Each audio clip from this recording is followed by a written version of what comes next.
Hello everybody, my name is Matt Pascucci and we are going to start. We got enough people that have just joined, so we're going to work our way into this one. This is going to be our last of the transitional period phases, so this is going to be the last one of this series. This is the fourth phase. It's the 24-month period ending in March 1st, 2019. So let's begin. As I said, my name is Matt Pascucci. I'm the Cybersecurity Practice Manager here. If you guys have been with us over the last ones, you can understand what we do here at CCSI, but we'll give you a high-level overview now anyway. We develop cybersecurity solutions and cloud solutions, and we work a lot with network engineers and infrastructure, and kind of just go out there and get an understanding of how we can assist with your organization from a services standpoint. So I've been doing this for quite some time now. Have a blog. We go out there too. We do a lot of speaking and a lot of these type of webinars. So, after this one is done here for this transitional phase, we'll have a bunch of other ones that are coming out. We probably do these monthly on different topics as well. So this is our little diagram that we've been using now over the past, I would say this is going on a year and a half now. So we are at the 2-year or going up to the 2-year mark right now. This will be ending in March 1st. This is going to be focusing solely on this time as the third-party service provider security analyst. So right now, this entire phase is really focusing on third-party service providers. And as we've been going back and forth, the reason this is really focusing just on one bullet here is because this is a large one. This one takes some time to do. And as you see things progress through the 180 days to 1 year to 18 months to 2 years, they get slightly more difficult. So this one here is going to take up a bunch of your time. So the DFS, when they went out there, they didn't say that you have to do this within 6 months. This one sometimes could take you a year or so. So they kind of give you some lead time and some more runway to do this one. So depending on the size of your organization and depending on how many third parties that you're currently using, this might take you some time. So let's go through a little bit on what this means for you, and we'll take it from there.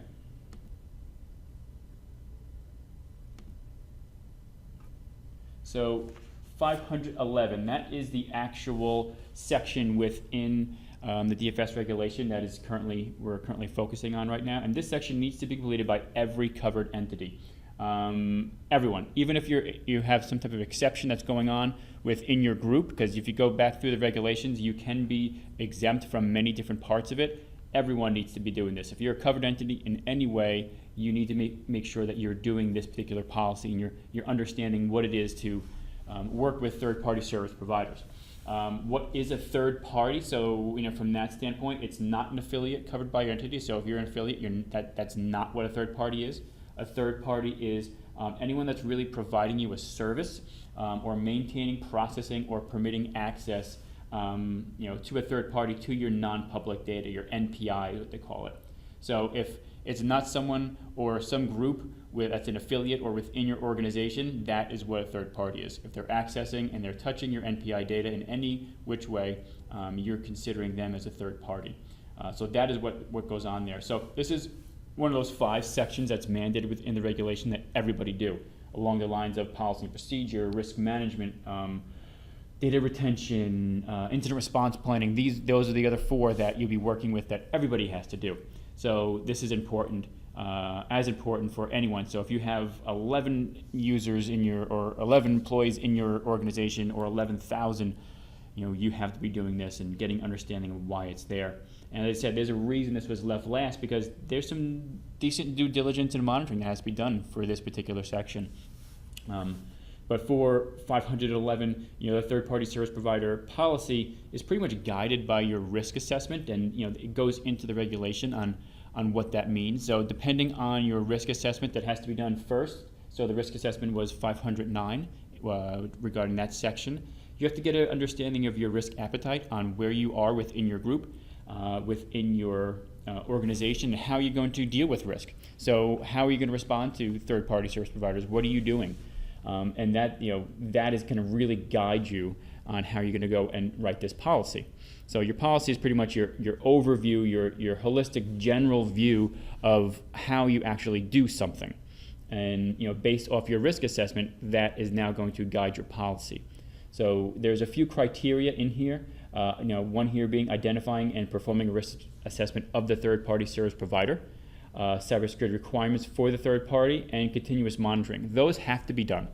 How you actually do those is based off your policy, which is then upstream based off your risk assessment. So that's kind of how this is kind of going to be guided and moved through. And not every particular organization is going to be as prescriptive as somebody else. It doesn't have to look the same, but it does need to have these three particular variables within it in some which way in guiding how you're doing things here for this third-party service provider policy. So from the actual risk assessment part of it, each covered entity is required to have a written policy and procedure on how they're securing their data, their NPI data. So that policy, once again, is guided by your risk assessment on how stringent and what your risk appetite is regarding that data and regarding the third party that you're working with. Also, getting into the procedure, exactly how are you doing things afterwards. So your policy might be, for a third party is, everything has to be encrypted. The procedure might be, how you're encrypting things with a third party. How are you actually sending data encrypted? How are you, ingesting certain type of data? Are you anonymizing things within the data? Getting that understanding of what you're doing based off that overview of the policy. The procedure is really going to get more into exactly the hands-on and what's actually occurring with that data for the third party. So these policies and procedures are based heavily off your risk assessment. But one of the things you must do quickly, if you haven't already, is just identify who your third parties are. Who are these ones right now? Because a lot of times you don't kind of realize that you're using a third party until you actually have to call someone up where there's a breach. An example might be like Salesforce. That's a third party. Many people are using that right now, but you don't really realize it because it's it's an icon on your desktop or it's a website you go to. But end of the day, you're using it consistently, and that is a third party. It might not be holding NPI data, but it definitely is something that you need to be thinking about. So identifying where your third parties are, who are accessing your NPI data, that is the first step. So you got to prioritize that, and then you got to start going through the process of doing a risk assessment against your third party. So who is doing it? Who is holding that data? What SaaS platform or even what physical vendor might be accessing your data, so that you can go in there and start asking them questions. And those questions are going to be based off things that you're going to be guided by your risk assessment and the policy that you have. Many times also based off of what regulations and compliance you adhere to. So that is a big deal. There are minimum cybersecurity practices that are required within this regulation that you start looking into and kind of vetting out your vendors.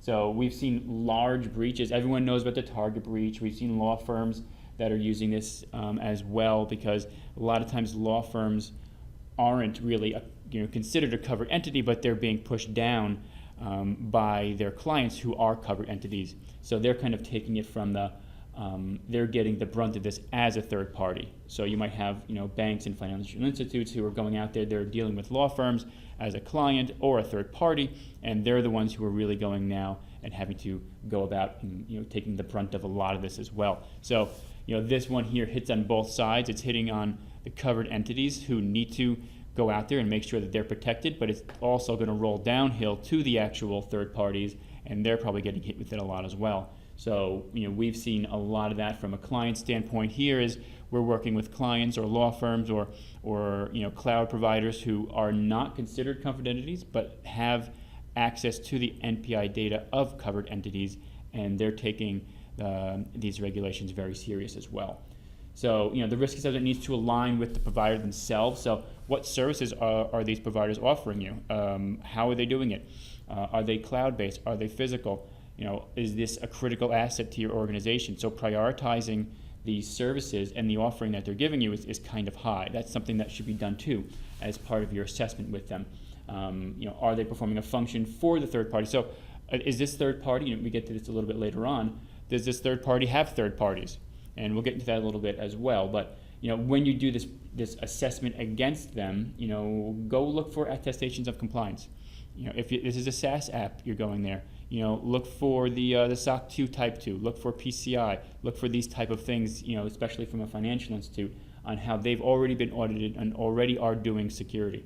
So from a risk assessment of your third-party providers, pull attestations, pull any type of compliance that they have, and review the scope too as well. So a lot of times you get compliance and you'll see these providers that are compliant, but then the scope of the audit that they had was only on a particular service, and it's not the service that you're using. So really dig into it afterwards. Just don't take a piece of paper as something that is going to be, assumed at that point. Really dig into it. Understand, from a mergers and acquisitions, that is a big deal right now. So now that, you might be a covered entity and now you have a merger or you have an acquisition, who's doing this third-party risk assessment for their third parties. So getting understanding right away is once you, kind of combine with another organization, your policies and procedures now need to roll downhill to them as well, and everyone needs to be on the same page. One of the hard things now too is franchising. Franchising, if anyone's doing any franchising now, it could be a little difficult because those could be covered entities that kind of have your name, but you don't have the right to say a lot at particular times. So that one can be a little tricky. You need to understand exactly the roles and responsibilities and how that kind of hierarchically works. So if you have a couple franchises, it's good to work with them, give them a solid understanding of what you're doing.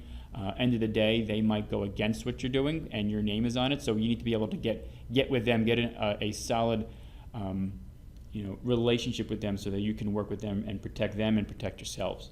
But once again, just because you've outsourced services does not mean you've outsourced any risk. That needs to be brought up. You need to be reviewing this on a continuous basis.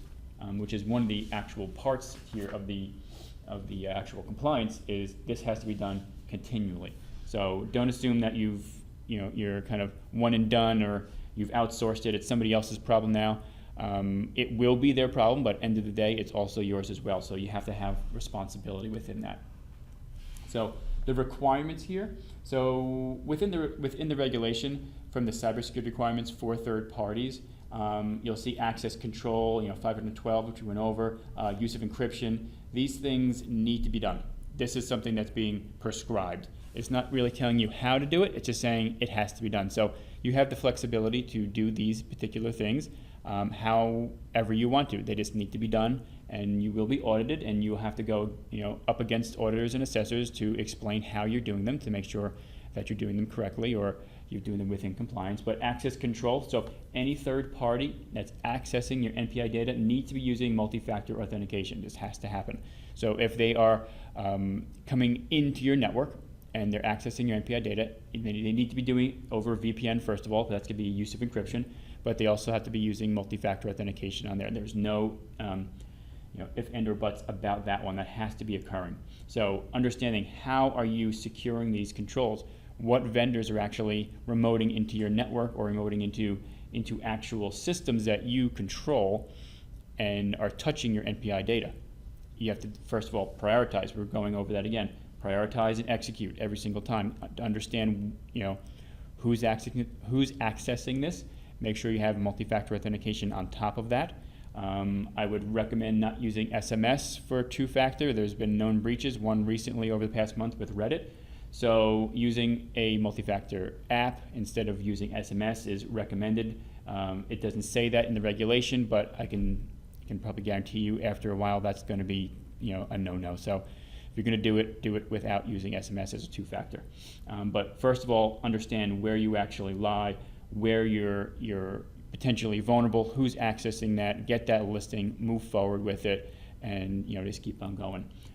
The use of encryption, another thing. So any data in transit and at rest needs to be encrypted for security reasons. That's kind of obvious.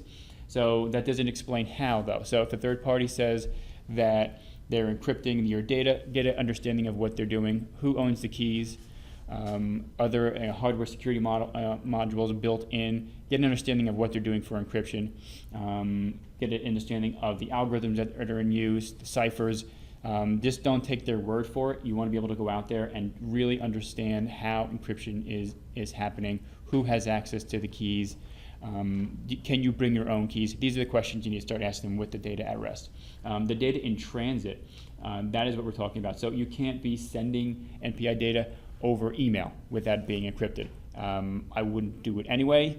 There are solutions. We use some solutions here Proofpoint being one of them, where you can send a link that directs you back down to a secure download site instead of sending data over the clear.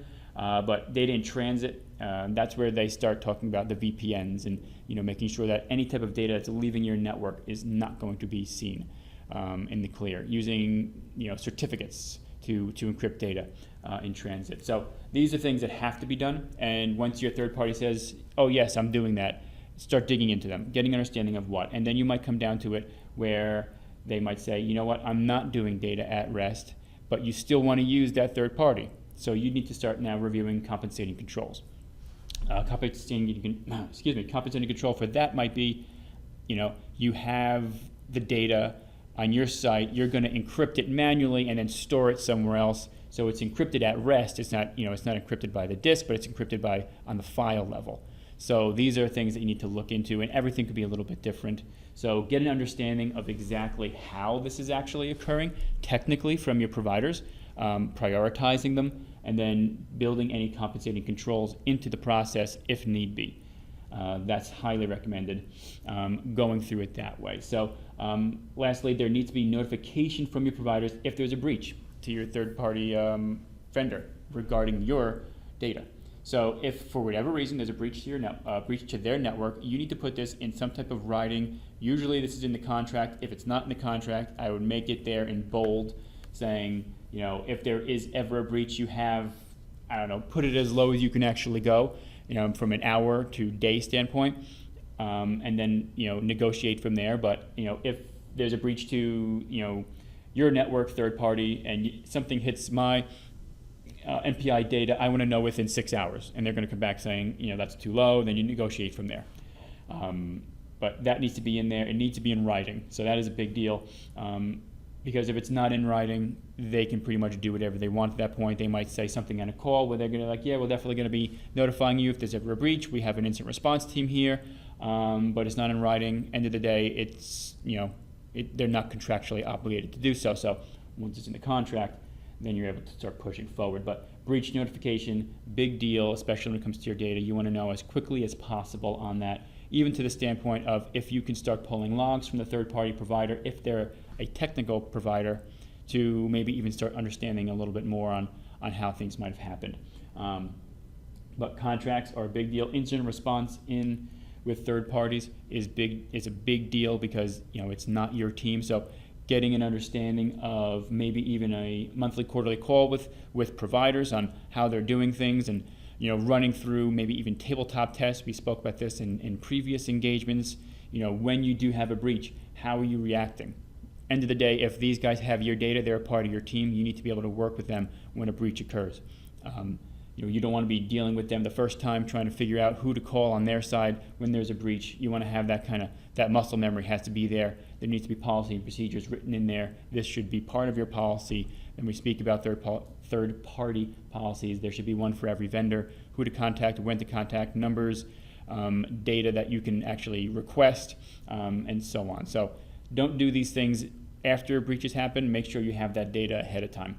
So you have the technical controls of how people are accessing your data, two-factor, encrypting data at rest and in transit back into your network and then leaving your network, and getting understanding of if your third party is breached, how are you reacting?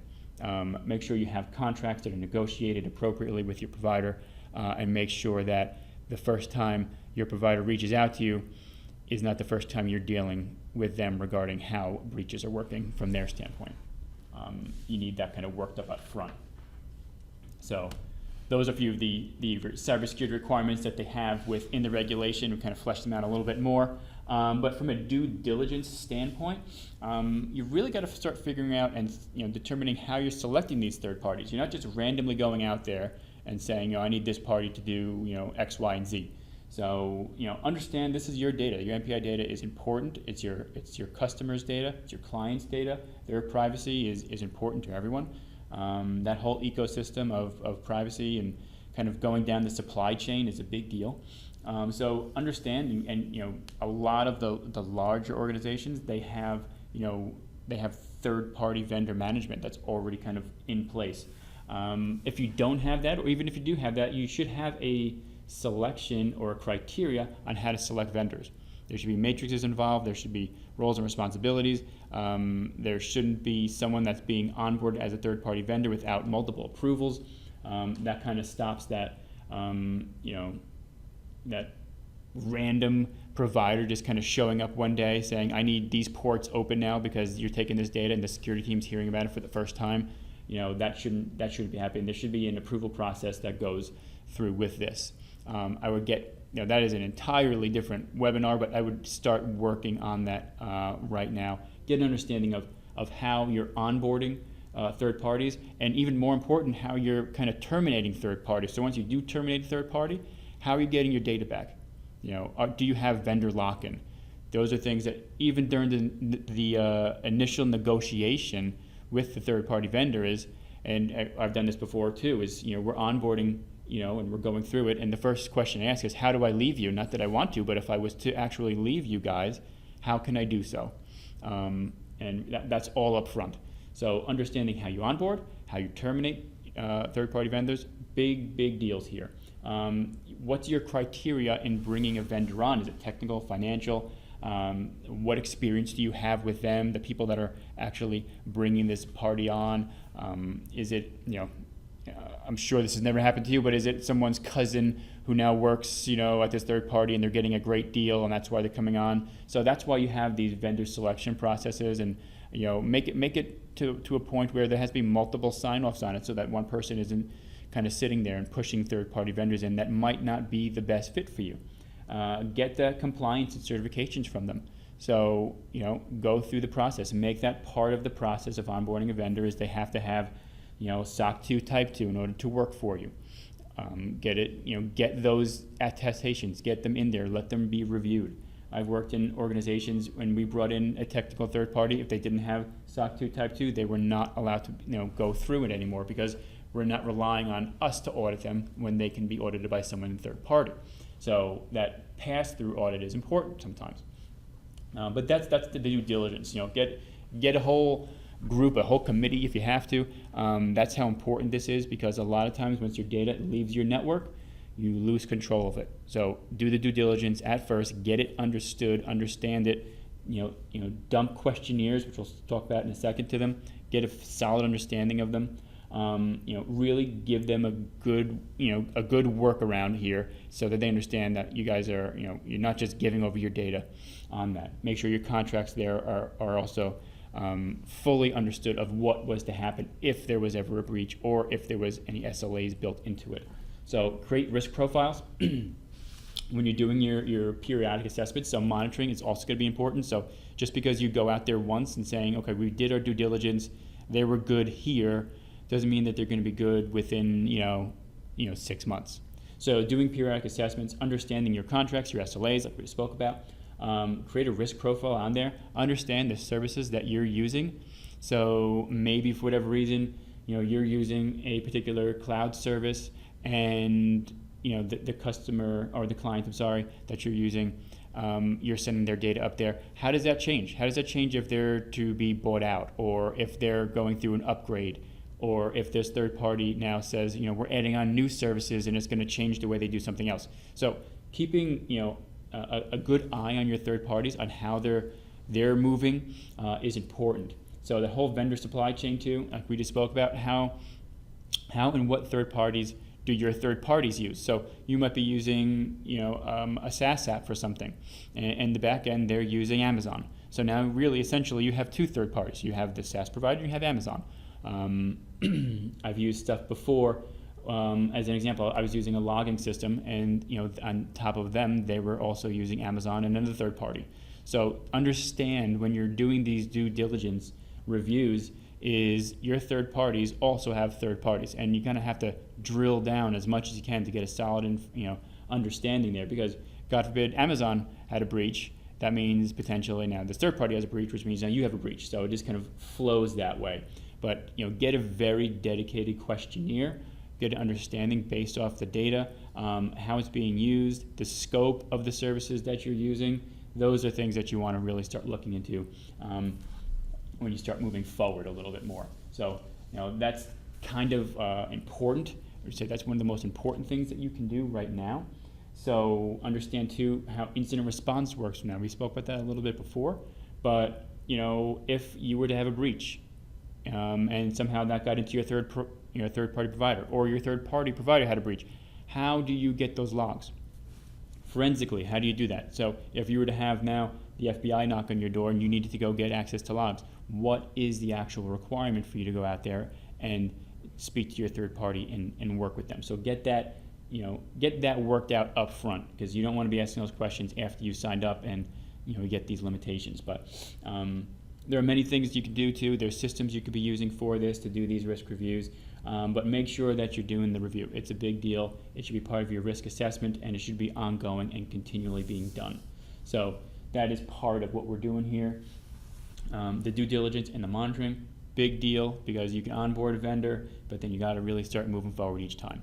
So that really is the high-level overview of this section. I know this was kind of shorter than a lot of the other ones, just because we didn't have too many other bullets to focus on. But we do have a few questions here. I know if you have any other questions, people have been putting them in the chat box. Feel free to put them in now. We're going to go over, it looks like we've got 2 or 3 here right now. But this really completes the NYDFS regulation from the transitional phase series. This is continual, so it's going to be moving on consistently. So if you have any issues or any questions, always feel free to reach out. You know how to contact us. You can call the number. You can reach out directly to our website. We have a contact us on there too. You can give me a call. We can get on a conference call. You can come visit you guys if you need to and chat a little bit more about that. But from that perspective, we'll go over a few of the questions that we have right now. Let me see here. Hold on one second. Take a sip of water. Okay. Does this process change based off a vendor that performs work physically versus in the cloud? So it does a little bit. So if you have a third-party vendor that's cloud-based and you have a third-party vendor that's more physical, the scoping is going to change. You have to understand exactly where the NPI data lives, who's accessing it, and what are they touching. So from a cloud perspective, yeah, it's a lot different than something that might be more physical. I'm thinking more along the lines of, see those like shredded trucks that are coming in, they're grabbing your physical data. You have to get understanding from a third-party risk review on what they're doing there. Who's accessing that data, where's it going, get an understanding of the company themselves, their reputation. But when you start talking more maybe cloud-based stuff is, look at the CSA, look at their guidance on things. Look at, they have a questionnaire that they have. It's called the CAIQ, C-A-I-Q. Go out there, send that over to your third-party providers. Give them an understanding of, this is what I'm looking for from you. This is, how do you do security? Bring that back in. Get an understanding of all those things too. All right, we got a few others coming in right now. What certifications would you recommend on a SaaS provider? What certifications would you recommend a SaaS provider hold? So it really depends on the data that, from that standpoint, the data that they're holding. So I would always SOC 2 Type 2, like right off the bat. That's a biggie. So make sure they have SOC 2 Type 2.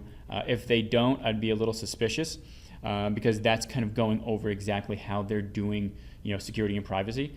But even then too, you can get a SOC 2 Type 2 and you can get that attestation saying that they are SOC 2 Type 2 and then realize that the trust principles that they were audited against don't really fit. So maybe they don't have the privacy trust principle, and that's something that you're really concerned with. Or maybe they have SOC 2 Type 2, but the service that you're kind of using for them isn't under their compliance. So just because they have something doesn't mean that it really goes against what you're looking to do. So I also look PCI.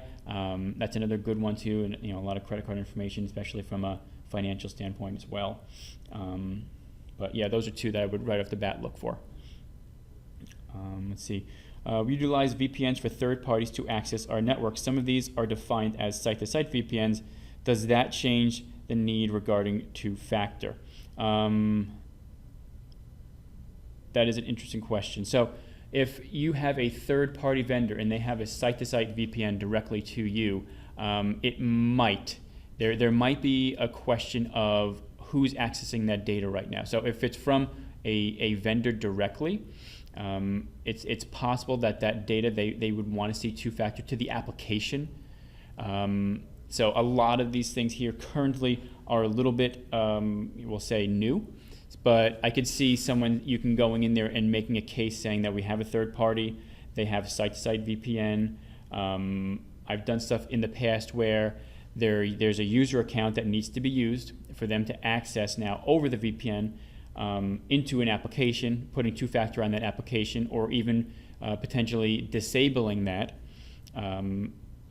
disabling that access to it until needed. So if there's ever a case where a user has to access something as a third party to your application, they have to call up and go through a process, and then that process has to be approved, and you can kind of saying that's a multi-step approach to doing something. I could see that possibly being used as multi-factor, and then maybe even getting approvals or sending information to them from a multi-factor approach. But that does change things a little bit when those are very static and not as dynamic. But it is possible to maybe even at that point have that VPN kind of up, statically assigned, so it's always up, but then having the users kind of authenticate in a different way who now need to go over the VPN. So that is a good question. That is a great question, actually, and I'm going to do a little more research on that too and get back to you because I could see that going a few different ways at this point and how it's being worked out. But no, great question. And once again, if it's a site-to-site, it's always up. But if the application itself supports any type of two-factor, or the gear too that you're running the VPNs off of supports two-factor, maybe that's a workaround there. But we will look into that a little bit more. That's why I like doing these things, because you guys have a lot of interesting use cases that we come up against, and we can really work on fleshing a few of these out. So that's a great question. So other than that, if you guys have any other questions, feel free to reach out to us, and we will go out there, as we're going to do with this one right now, and try to get a better understanding of where it lies and what the assessors might think of it as well. So we thank you guys for joining us through this whole phase and look forward to speaking with you. See you later.